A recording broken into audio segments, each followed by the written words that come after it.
Hello everyone, welcome to my channel. आज हम इस वीडियो में एक बहुत ही इंपॉर्टेंट क्वेश्चन के बारे में डिटेल में डिस्कस करेंगे, that is distinguish between matter wave and electromagnetic radiations, जो बीएससी लेवल के एग्जामिनेशंस के लिए बहुत ही इंपॉर्टेंट क्वेश्चन है। 2 और 3 मार्क्स के क्वेश्चंस में पूछे जाते हैं। सो इस पर्टिकुलर वीडियो में हम इसका बेसिक समझेंगे, उसके बाद इनमें जो मूलभूत अंतर है उसको हम डिटेल में देखेंगे।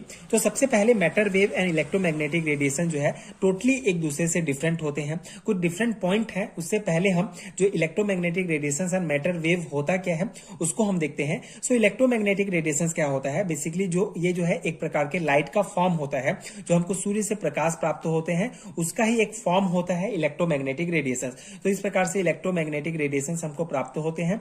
जो वेव होते हैं एक प्रकार का तरंग होता है ये। इसी प्रकार मैटर वेव क्या होता है? सो डी ब्रॉगली जो सिद्धांत है, जो हमने पिछले वीडियो में डिटेल में डिस्कस किया है, उसके अनुसार जो डी ब्रॉगली थे, जो वैज्ञानिक थे, उन्होंने एक सिद्धांत दिया था। उन्होंने बताया कि जो स्मॉल पार्टिकल्स होते हैं, जैसे कि कोई भी इलेक्ट्रॉन्स, ये जो है एक पार्टिकल्स की तरह बिहेव करेंगे एंड दूसरा जो है वेव की तरह बिहेव करेंगे। तो ये जो पार्टिकल्स है, जो भी मैटर है, एक पार्टिकल्स की तरह बिहेव करेगा एंड एक जो है वेव की तरह बिहेव करेगा। तो ये जो पार्टिकल्स होगा, जो मैटर होगा, जो वेव की तरह बिहेव करेगा, उसी को ही मैटर वेव कहा जाता है। मतलब डी ब्रॉगली ने ही ये सिद्धांत दिया था कि कोई भी मैटर जो होता है, एक तो मैटर की भांति होगा एंड दूसरा जो है वेव तरंग की भांति भी कार्य करेगा। तो उसी गुण को ही मैटर वेव कहा जाता है। तो इनमें कुछ इंपॉर्टेंट डिफरेंस है, उसको हम देखते हैं। सो इलेक्ट्रोमैग्नेटिक रेडिएशंस की अगर हम बात करें तो ये जो है this are associated with electric and magnetic field. तो ये इलेक्ट्रिक एंड मैग्नेटिक फील्ड से एसोसिएट करते हैं, मतलब उससे जुड़े होते हैं। इसी प्रकार matter wave are do not associated with electric and magnetic field. So electric and magnetic field से इनका कोई लेना देना नहीं होता है। इसी प्रकार electromagnetic radiations they do not require any medium for propagations. Okay, so आगे बढ़ने के लिए इलेक्ट्रोमैग्नेटिक रेडिएशंस को किसी भी प्रकार के जो है मीडियम की आवश्यकता नहीं होती है। इसी प्रकार जो मैटर वेव होता है, दे रिक्वायर मीडियम फॉर प्रोपोगेशंस। इनको जो है आगे बढ़ने के लिए जो है मीडियम की आवश्यकता पड़ती है। इसी प्रकार दे travel with the same speed that of light. जैसे कि हमने देखा कि जो लाइट होता है ये इलेक्ट्रोमैग्नेटिक रेडिएशंस का एक फॉर्म होता है। इसीलिए जो इलेक्ट्रोमैग्नेटिक रेडिएशंस है एंड जो लाइट होता है, इनका जो स्पीड होगा, जो ट्रेवल करने का जो स्पीड होगा, ये सेम होता है। एंड ये जो मैटर होता है, इनका जो है स्पीड होगा, ये लाइट से जो है सेम नहीं होता है। They travel with lower speed, मतलब उसके लो स्पीड से जो है ये ट्रेवल कर सकते हैं, लेकिन सभी मेटल वेव के लिए जो है ये कांस्टेंट नहीं होता है। So they travel with the lower speed. Lights के लोअर स्पीड में करते हैं, लेकिन जो है सभी जो मैटर वेव होते हैं उनका अलग अलग जो है स्पीड होता है। इसी प्रकार फोर्थ पॉइंट है the value of electromagnetic radiations are high and express by the equation. So जो इलेक्ट्रोमैग्नेटिक रेडिएशंस का जो वैल्यू होता है ये बहुत हाई होता है एंड इसको हम इस इक्वेशन से जो है एक्सप्रेस करते हैं, that is lambda equal to C upon nu, जहां पे लैम्डा हमारा वेवलेंथ है, सी जो होता है ये इलेक्ट्रोमैग्नेटिक रेडिएशन जो लाइट है इसके स्पीड को रिप्रेजेंट करता है, ये जो न्यू है हमारा ये फ्रीक्वेंसी होता है।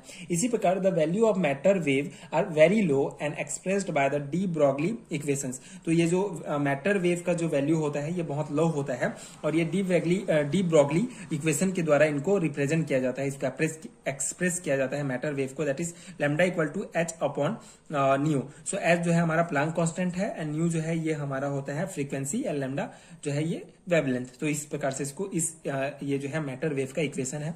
इसी प्रकार एग्जांपल अगर हम देखें, so example of electromagnetic radiations are radio wave and ultraviolet lights. इसी प्रकार एग्जाम्पल है मैटर वेव का इलेक्ट्रॉन बीम जो है मैटर वेव का एग्जाम्पल है। तो ये 5 पॉइंट हैं जो बहुत इंपॉर्टेंट है, लॉन्ग टाइप क्वेश्चंस में भी पूछे जाते हैं। तो आप ये 5 पॉइंट डिस्कस करेंगे तो इनफ होगा आपके आंसर्स के लिए। अब इसके बाद हम एक और इंपॉर्टेंट पॉइंट समझ लेते हैं इलेक्ट्रोमैग्नेटिक रेडिएशंस के बारे में। जब हम इलेक्ट्रोमैग्नेटिक रेडिएशन डिटेल में समझेंगे तो वहां पे हम और डिटेल में पढ़ेंगे, लेकिन यहाँ पे आप बेसिक समझ लीजिए कि इलेक्ट्रोमैग्नेटिक रेडिएशंस की जो इंपॉर्टेंट टर्म होते हैं उनका मतलब क्या होता है। जैसे ये हमारा एक इलेक्ट्रोमैग्नेटिक रेडिएशंस है, ये जो है सेंट्रल लाइन होता है, ये सेंट्रल लाइन, एक बीच में एक लाइन होता है, इसे सेंट्रल लाइन कहा जाता है। ये वेवलेंथ क्या होता है? वेवलेंथ जो होता है the distance between successive crest of a wave. Basically ये जो क्रिस्ट है ये मतलब एक शिखर होता है, एक चोटी होता है किसी भी वेव का। तो वेवलेंथ क्या होता है? दो चोटियों के बीच की दूरी को वेवलेंथ कहा जाता है। इसी प्रकार फ्रीक्वेंसी किसे कहा जाता है? फ्रीक्वेंसी जो है वेव साइकिल, मतलब एक साइकिल साइकिल ये हो गया हमारा, ये जो है एक साइकिल, ये इसको वेव साइकिल कहा जाता है। सो एक पर्टिकुलर टाइम है, जैसे आपको कहा कि 1 सेकेंड में ये जो है, ये जो इलेक्ट्रोमैग्नेटिक रेडिएशन से कितने बार इस प्रकार से वेव बनाएगा, तो इसी को फ्रीक्वेंसी कहा जाता है। मतलब कि wave cycle passing a given point in a given period of time. Okay, एक पीरियड टाइम में कितने बार पास होता है, उसी को फ्रीक्वेंसी कहा जाता है।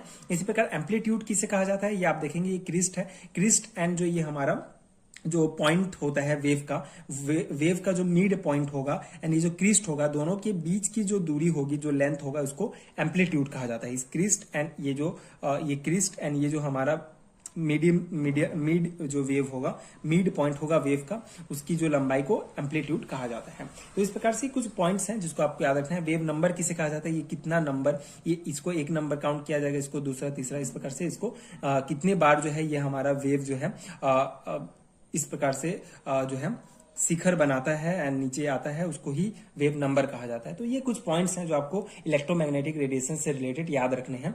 सो ये है इंपॉर्टेंट, आई होप आपको समझ में आया होगा। ये बहुत इंपॉर्टेंट है एमएससी एंड बीएससी लेवल के एग्जामिनेशन के लिए, इवन 11th-12th की एग्जामिनेशन में भी पूछे जाते हैं।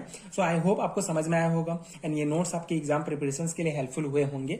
सो अगर आपको इस नोट्स का पीडीएफ चाहिए तो आपको नीचे लिंक मिलेगा पीडीएफ स्टोर का, जहां आप चेक कर सकते हैं, जहां आपको एमएससी एंड बीएससी लेवल के सारे हैंडरिटन नोट्स मिलेंगे। Description box and comment section में आप चेक कर सकते हैं। सो आई होप ये वीडियो हेल्पफुल रहा होगा। आगे के वीडियोस देखने के लिए प्लीज चैनल के साथ जुड़े रहिए, प्लीज सपोर्ट कीजिए, like share and subscribe to my channel and thank you so much for watching.